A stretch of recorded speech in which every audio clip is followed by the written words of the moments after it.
सरसापुर गांव के लोग भी चांदनी की समझदारी की मिसाल दिया करते थे।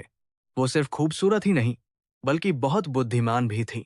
एक दिन गांव का लालची जमींदार ठाकुर रघुवीर सिंह अपने घोड़े पर सवार होकर गांव का मुआयना कर रहा था।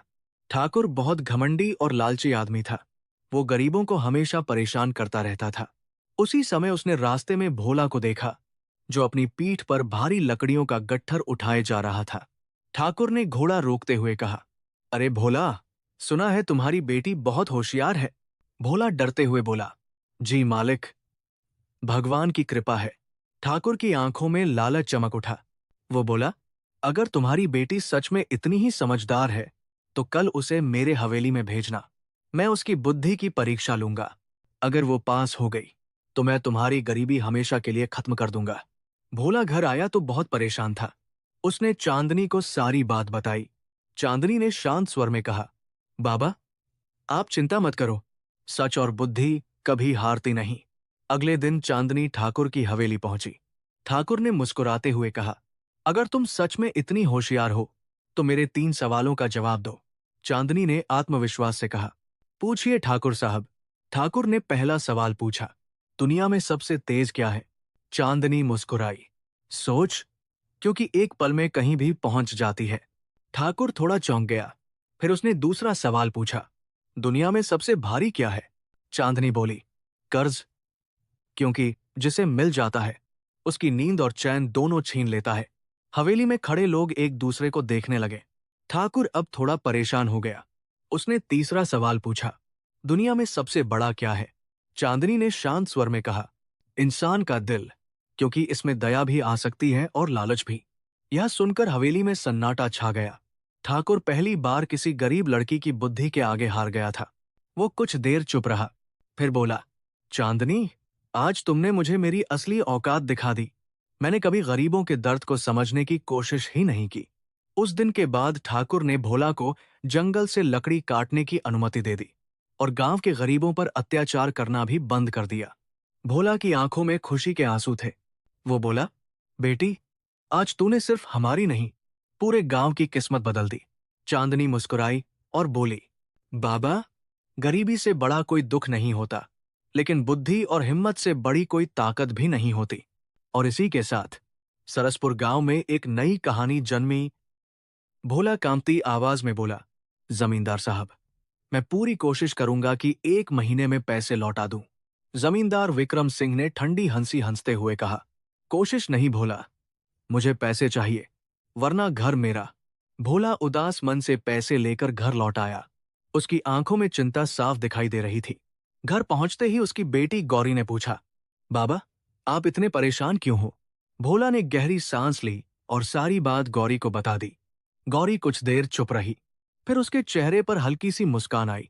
वह बोली, बाबा, चिंता मत करो, भगवान ने चाहा तो हमारा घर कोई नहीं छीन सकता।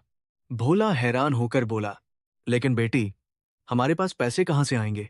गौरी बोली, कभी कभी ताकत से नहीं, अक्ल से भी बड़ी लड़ाई जीती जाती है। उधर जमींदार विक्रम सिंह अपने हवेली में बैठा सोच रहा था, 1 महीना बाद भोला का घर भी मेरा होगा। फिर मैं उस जमीन पर अपना बड़ा गोदाम बनवाऊंगा। दिन बीतते गए। पूरा गांव सूखे से परेशान था। एक दिन जमींदार गांव में घूमने निकला। तभी उसकी नजर गौरी पर पड़ी। गौरी कुएं से पानी भर रही थी। उसकी सादगी और समझदारी की चर्चा गांव में पहले से थी। जमींदार के मन में लालच के साथ एक चालाक ख्याल आया। वह भोला के घर पहुंच गया। जमींदार ने घमंडी आवाज में कहा, भोला, 1 महीना पूरा होने वाला है, पैसे लाए हो या घर देने की तैयारी कर ली?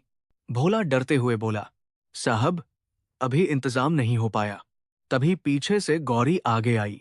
वह शांत स्वर में बोली, जमींदार साहब, अगर आपको मंजूर हो तो हम एक शर्त पर फैसला कर सकते हैं। जमींदार हंस पड़ा, तुम शर्त रखोगी? चलो सुनाते जाओ। गौरी बोली, आप 2 पत्थर एक थैली में डालिए, एक काला और एक सफेद। मैं आंख बंद करके एक पत्थर निकालूंगी। अगर काला पत्थर निकला तो मैं आपकी नौकरानी बन जाऊंगी और कर्ज माफ। अगर सफेद पत्थर निकला तो कर्ज भी माफ और हमारा घर भी हमारा रहेगा। गांव वाले यह सुनकर इकट्ठा हो गए। जमींदार ने सोचा, दोनों पत्थर काले डाल दूंगा, लड़की को पता भी नहीं चलेगा। वह बोला, मुझे मंजूर है। उसने झुककर जमीन से 2 पत्थर उठाए, लेकिन चालाकी से दोनों काले पत्थर थैली में डाल दिए। गौरी ने सब देख लिया, लेकिन उसने कुछ नहीं कहा। अब सबकी नजर गौरी पर थी। गौरी ने आंख बंद की, थैली में हाथ डाला और एक पत्थर निकाल लिया, लेकिन अचानक उसने पत्थर को जानबूझकर नीचे गिरा दिया। पत्थर जमीन पर पड़े कई पत्थरों में मिल गया। गौरी तुरंत बोली, ओह, मुझसे गलती हो गई। कोई बात नहीं, थैली में जो पत्थर बचा है उसे देख लीजिए। अगर वह काला है तो इसका मतलब मैंने सफेद पत्थर निकाला था।